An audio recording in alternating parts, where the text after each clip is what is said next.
Hi all, this is Dr. Shilpa Menon. Today we'll talk about CA125. So what is CA125? It is called, CA stands for Cancer Antigen 125.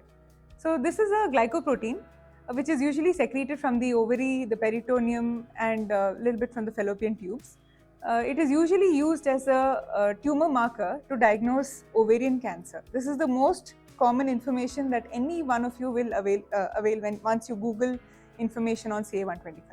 But let me tell you that CA125 is a marker which is raised in many other conditions as well.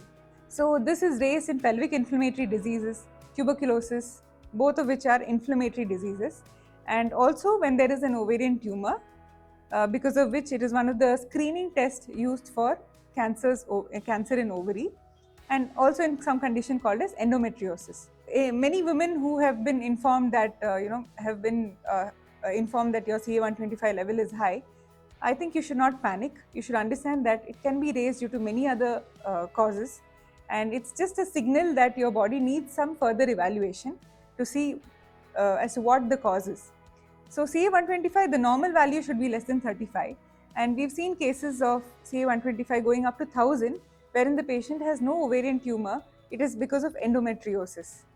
And in such cases, CA125 done for endometriosis is just to assess the severity, the spread of the disease and the prognostication.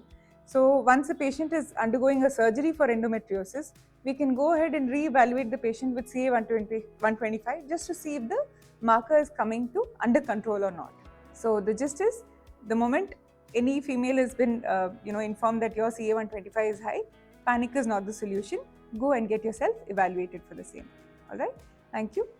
Feel free to message if you have any doubts and follow our channel.